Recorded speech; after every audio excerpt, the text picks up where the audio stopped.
Bem, companheiros, sejam todos muito bem-vindos a mais este módulo do nosso seminário eletrônico de liderança leonística, intitulado Estimulando a Diversidade no Leonismo.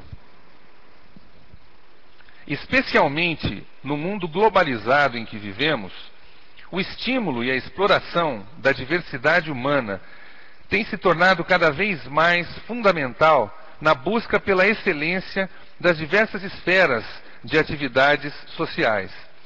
E no leonismo isso não poderia ser diferente, até porque nós somos uma associação internacional de Lions Clubs. Vejamos então, para começar, quais serão os objetivos a serem alcançados com este módulo. Primeiramente, definir o conceito e a importância da diversidade. Reconhecer as dimensões das diferenças. Compreender as barreiras para a aceitação dessas diferenças. Diferenciar assimilação de pluralismo. Identificar os benefícios do pluralismo e, finalmente, apoiar a diversidade no nosso movimento leonístico. Bem, vamos iniciar aqui fazendo uma conceituação importante. O que é diversidade? Diversidade se refere a todas as características pelas quais os indivíduos são únicos e se diferem uns dos outros. Grande parte das vezes, nós observamos que as pessoas têm uma certa dificuldade em identificar essas características, como está representado aqui nessa figura, onde no berçário o pinguim pergunta à enfermeira qual seria o seu filho. Bem, aquilo que é muito claro para nós, para o pinguim não está tão claro assim. E isso acontece conosco também. Apenas para exemplificar, nós temos aqui à direita e à esquerda um rol de características que diferenciam as pessoas. E nos próximos slides vamos abordá-los um pouco mais especificamente. Vejamos, companheiros, como a diversidade está ricamente caracterizada no leonismo. Essas são fotografias que eu tirei enquanto estava na Convenção Internacional de Osaka, em julho de 2002. Nós temos aqui companheiros da Alemanha, Suécia, Índia, Portugal, Marrocos, Japão, Nigéria. Vejam que são pessoas cuja caracterização física mostra claramente culturas diferentes, porém todos utilizam em sua lapela o mesmo PIN, que tem o mesmo espírito de serviço desinteressado que o nosso movimento ostenta. É muito importante compreender que ser diferente não significa estar certo ou errado, não significa ser melhor ou pior. A habilidade de trabalhar com eficiência e criatividade em parcerias e equipes diversas é um pré-requisito para o sucesso em qualquer nível.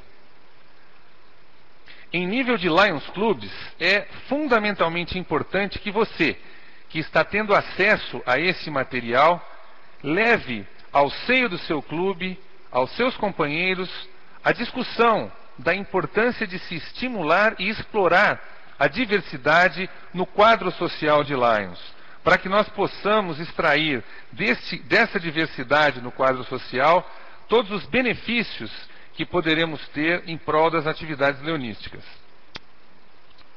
Albert Einstein disse uma frase muito interessante: a solução para um determinado problema não pode ser alcançada no mesmo nível de raciocínio através do qual ele se apresentou. Isso nos traduz de forma muito clara a importância da diversidade. Na medida em que tivermos várias pessoas pensando sob prismas diferentes, teremos uma chance muito maior de encontrarmos as soluções a que estamos buscando. Bem, para exemplificar essa colocação, existe aquela história de uma gigante multinacional, fabricante de uma marca de creme dental, onde os seus maiores diretores estavam reunidos numa reunião já com mais de 6 horas, tentando identificar uma forma de se aumentar as vendas. E não se conseguia chegar a um consenso. Até que, num determinado momento, o garçom que já havia servido cafezinho para os diretores inúmeras vezes durante todo esse período, se agachou ao pé do ouvido do presidente e disse: escuta, posso dar uma sugestão? Ele que havia visto todas as outras ideias, ouvido as ideias enquanto passava servindo o café. Ele então disse: por que vocês não fazem o seguinte, se vocês querem aumentar as vendas, aumentem o orifício de saída do creme dental nas próximas produções. Assim, as pessoas, quando forem colocar o creme dental na escova, elas vão apertar o tubo e vai sair uma quantidade maior. Dessa forma, elas vão gastar mais e efetivamente vão acabar comprando mais creme dental. Se vocês se lembram bem, especialmente os mais antigos, isso efetivamente aconteceu com os cremes dentais. As aberturas, os orifícios eram muito pequenininhos antigamente. E de tempos para cá, eles se tornaram maiores. E efetivamente nós gastamos mais tubo, mais creme dental quando escovamos os dentes. Vejam vocês que uma visão de um simples funcionário, que nem era ali um diretor que estava participando da reunião, mas enxergando a questão sob um prisma diferente, pôde dar uma ideia que foi efetivamente utilizada. Essa mesma filosofia deve ser utilizada no leonismo. As pessoas, todas as pessoas, podem colaborar de alguma forma na melhoria do nosso serviço humanitário. Passando agora então para um estudo mais objetivo da diversidade, nós vamos falar sobre as dimensões da diversidade, ou seja, aquelas características que efetivamente tornam os seres humanos únicos e diferentes. As dimensões da diversidade podem ser divididas em primárias e secundárias. As dimensões primárias são aquelas inerentes ao ser humano e que não são passíveis de modificação, ou seja, você não pode modificar. Por exemplo, uma deficiência física, a sua idade, o gênero, a etnia, a estatura e até mesmo a preferência sexual. São características, portanto, inatas à pessoa e que ela não pode mudar. Ela não pode, de repente, querer mudar a sua idade ou mudar a sua estatura. Eu sou pequenininho e quero ser alto. Eu sou negro e quero ser branco. Isso é impossível, embora o Michael Jackson não considere tanto assim. Mas, de qualquer forma, essas características, elas são responsáveis por uma primeira impressão de todos nós e uma avaliação superficial das pessoas. E são características que não podem ser mudadas, como eu disse para vocês. Já as dimensões secundárias, estas são responsáveis pela identidade pessoal de cada um. Quando nós podemos, então, fazer uma avaliação individual daquelas características que, agora sim, as pessoas puderam moldar ou direcionar de acordo com a sua vida. Portanto, são características que, numa avaliação mais completa, podem nos traçar ou nos dizer algo mais sobre o que é cada uma dessas pessoas. São elas, então, a escolaridade, o idioma, a religião, o seu estado civil, quais são os valores dessa pessoa, quais são os hobbies que ela tem e pratica, a sua renda, a sua postura pessoal e costumes, e até mesmo as suas convicções políticas. Nós percebemos, então, que todos os dias, de maneira subliminar e até mesmo inconsciente, nós fazemos algum tipo de juízo sobre cada uma das pessoas com quem nos defrontamos através das dimensões da diversidade. Sejam elas dimensões primárias, aquelas que não podem ser modificadas, como pelas dimensões secundárias, aquelas que cada um de nós pode eventualmente modificar de acordo com seu estilo e maneira de viver. Infelizmente, companheiros, existem no nosso cotidiano alguns fatores que representam importantes empecilhos na aceitação das diferenças alheias. São verdadeiras barreiras que nos impedem de aceitar de forma inteligente a diversidade, as diferenças que nos tornam únicos e que, sem dúvida, podem beneficiar e muito o nosso relacionamento humano. São elas, portanto, a intuição, a polarização, a estereotipia e o preconceito. De uma forma geral, são barreiras que impedem que a diversidade seja apoiada e seja explorada de forma inteligente. A intuição, ela é basicamente uma sensação. Ou seja, você não tem certeza do porquê, é uma coisa meio que inconsciente, mas você acha que aquela pessoa é uma pessoa do bem ou uma pessoa do mal, por exemplo. Isso já gera, sem sombra de dúvida, uma primeira impressão. E normalmente essa intuição está ligada às características, digamos assim, primárias, não é mesmo? As características primárias da diversidade. Em segundo lugar, nós temos a polarização. O que é a polarização? É uma inclinação. Normalmente, quando você tem algum tipo de característica, você já leva para o lado, para algum tipo de avaliação mais genérica. Por exemplo, se a pessoa torce para o Palmeiras e você é do Corinthians, você já polariza, já existe uma inclinação em que você não goste muito daquela pessoa. Depois nós temos a estereotipia, que já é uma coisa um pouco mais grave, porque a estereotipia leva ao que nós chamamos da generalização, e isso pode ser extremamente maléfico e até mesmo cruel com muitas pessoas, né? Então, uma determinada característica, porque a pessoa está, por exemplo, usando brinco, você já caracteriza que aquela pessoa seja, por exemplo, um homossexual, ou coisa nesse nível.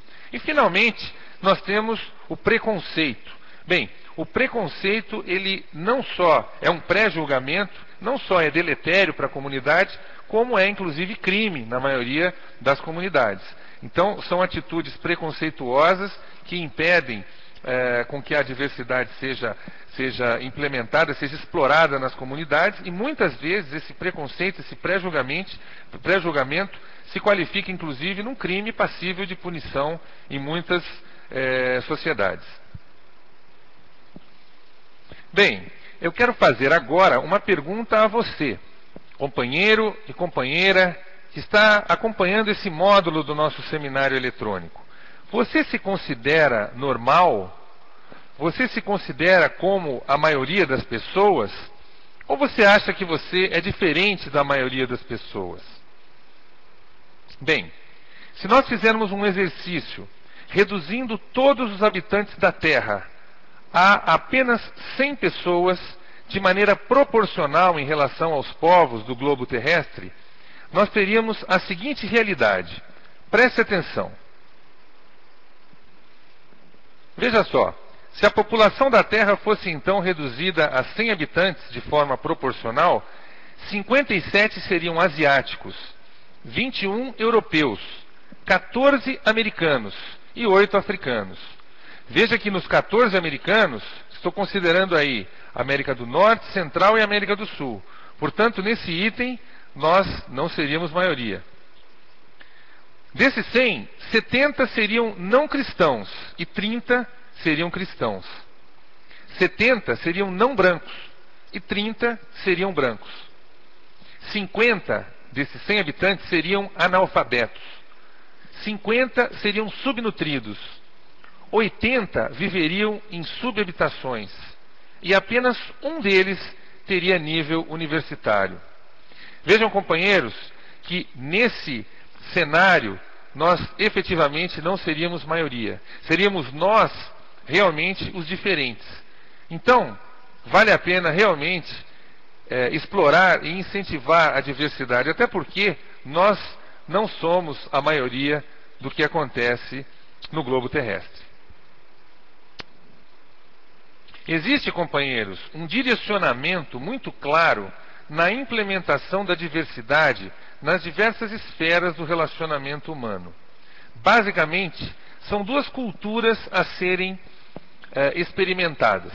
São elas a cultura da assimilação e a cultura do pluralismo, que nós vamos agora passar a discorrer um pouco mais especificamente.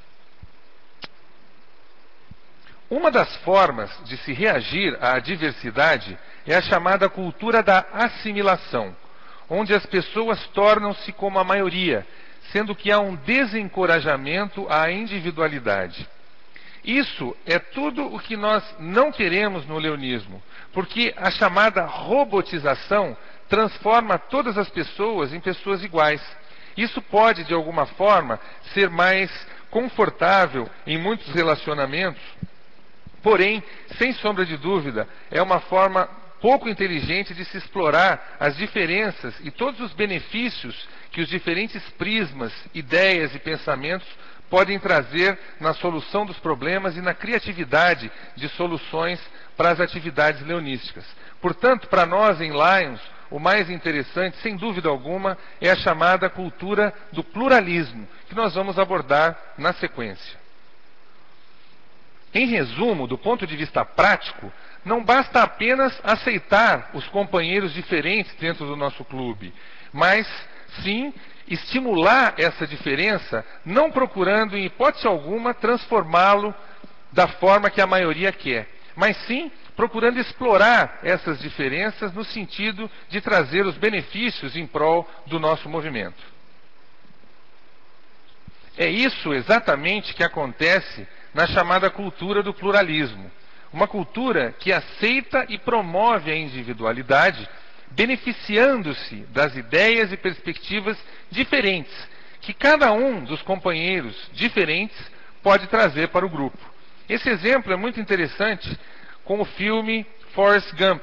Aqueles que já assistiram esse filme sabem que a pessoa representada pelo ator principal, ela era uma pessoa extremamente diferente para os padrões normais, mas que apresentava características e qualidades fantásticas, até mesmo invejada pela maioria das pessoas. Portanto, seria muito pouco inteligente deixar de aproveitar essas características apenas porque aquela pessoa não se enquadra naquilo que a maioria imagina como sendo o ideal do ponto de vista do comportamento humano.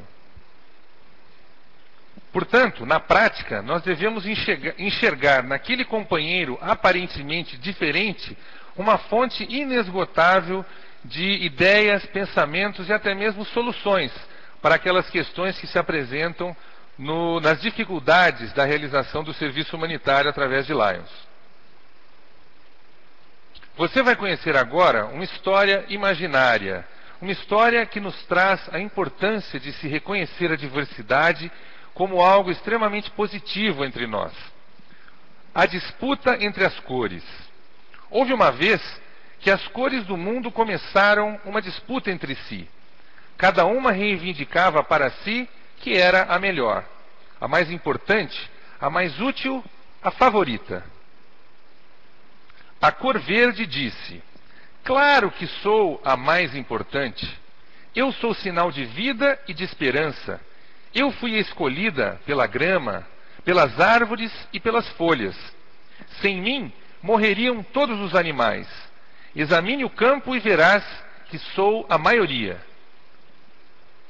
A cor azul então interrompeu, dizendo: você só pensa na terra, mas deve considerar também o céu e o mar. A água é a base da vida e é retirada pelas nuvens do mar profundo. O céu dá espaço, paz e serenidade. Sem minha paz, você não seria nada. O amarelo riu. Você é sempre tão séria. Eu trago risada, alegria e calor para o mundo. O sol é amarelo, a lua é amarela, as estrelas são amarelas. Toda vez que se olha para um girassol, o mundo inteiro começa a sorrir. Sem mim, não haveria nada divertido. O laranja, estando bem próximo, colocou a boca no trombone. Eu sou a cor da saúde e da força. Eu posso estar escassa, mas eu sou preciosa, porque sirvo às necessidades da vida humana. Eu levo as vitaminas mais importantes. Pense em cenouras, abóboras, laranjas e mamões. Eu não fico vadiando o tempo todo, mas quando eu encho o céu ao amanhecer ou no pôr do sol, minha beleza é tão impressionante que ninguém mais pensa em qualquer uma de vocês. A cor vermelha não aguentou por muito tempo e gritou: eu governo todas vocês. Eu sou sangue, o sangue da vida. Eu sou a cor do perigo e da coragem. Eu estou disposta a lutar por uma causa. Eu trago fogo no sangue. Sem mim, a terra estaria tão vazia quanto a lua. Eu sou a cor da paixão e do amor. A cor de rosa, já cheia de tudo aquilo, falou com grande pompa: eu sou a cor da realeza e do poder. Reis, chefes e bispos sempre me escolheram porque eu sou o sinal da autoridade e da sabedoria. As pessoas não me questionam, elas escutam e obedecem. Finalmente, a cor branca, muito mais calma do que todas as outras, da mesma maneira e com muita determinação disse: pensem em mim, eu sou a cor do silêncio. Vocês nem sempre me notam, mas sem mim todas vocês ficariam superficiais. Eu represento o pensamento e a reflexão, crepúsculo e água profunda. Vocês precisam de mim para o equilíbrio e para o contraste, para a oração e para a paz interior. E assim as cores se ostentavam, cada uma se convencendo de sua superioridade. A disputa estava cada vez mais acirrada. De repente, um flash surpreendente de trovão iluminou tudo. A chuva verteu implacavelmente. As cores se encolheram de medo, enquanto procuravam ficar perto uma da outra. No meio do barulho, a chuva começou a falar. Vocês, cores tolas, lutando entre si, cada uma tentando dominar as outras. Vocês não sabem que cada cor traz um propósito especial, nem igual e nem diferente? Deem as mãos e venham a mim. Fazendo como lhes fora dito, as cores se uniram e deram-se as mãos. E a chuva continuou. De agora em diante, quando chover, cada uma de vocês se estirará pelo céu em um grande arco de cor, para lembrar que se pode viver em paz. Criarão o arco-íris, e o arco-íris será sempre um sinal de esperança. E assim, sempre que uma boa chuva lava o mundo, um arco-íris aparece no céu, mostrando a amizade entre as cores, que dura até hoje e durará para todo sempre. Companheiros, esta pequena história das cores, que, respeitando as suas diferenças, se uniram e formaram um arco-íris, ilustra de alguma forma a maneira inteligente como a cultura do pluralismo pode beneficiar os Lions Clubs. A diversidade estimulada nos Lions Clubs vai com certeza aumentar a criatividade do grupo. Ela pode facilitar a solução de problemas, ela flexibiliza o gerenciamento de conflitos, habilita novas competências no grupo, proporciona comunicação diferenciada, sugere e implementa novas parcerias, desenvolve a autoconfiança do grupo, viabiliza a inclusão e o congraçamento, promove mudanças e, de uma forma geral, eleva a imagem global da instituição leonística. Vamos então, de uma forma direta e objetiva, analisar agora o papel dos Lions Clubs na aceitação do pluralismo no que se refere à diversidade dos sócios do clube. Vamos nos perguntar, cada um de nós, qual é o compromisso da diretoria do nosso clube com a diversidade? Em que medida o nosso clube incorpora a diversidade nos cargos de gestão? Que grau de diversidade é expresso no quadro associativo? Quais as questões específicas da diversidade que têm impactos mais relevantes no seu clube? Companheiros e companheiras, vocês serão, a partir de agora, os vetores, através desse seminário, para levarem para o seio do seu clube essa discussão, para que cada um dos companheiros possa compreender a importância da cultura do pluralismo na diversidade e para que efetivamente essas perguntas tenham respostas positivas com um impacto extremamente benéfico para o leonismo em todos os âmbitos no nosso país. Como ter certeza se todas as cores estão sendo exploradas no arco-íris do seu clube de Lions? Anote então 8 passos importantes para cultivar o pluralismo em face da diversidade do seu clube. Número 1. Conheça a si mesmo. Quem sou? Para que estou aqui? Onde quero chegar? Número 2. Valorize-se. Quais são as minhas melhores habilidades? Os meus pontos fortes? Número 3. Identifique os seus preconceitos. Quais são as minhas atitudes excludentes? Número 4. Esteja aberto a mudanças. Quais são as minhas possibilidades de crescimento?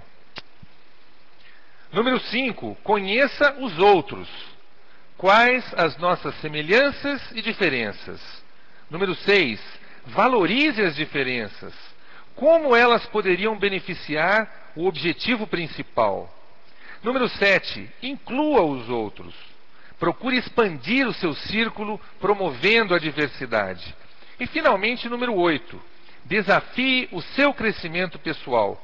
Questione constantemente a sua trajetória e resultados. Se necessário, redimensione o seu plano de ação.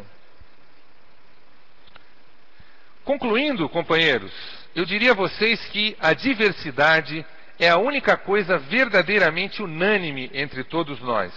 Portanto, devemos celebrá-la todos os dias de nossa vida.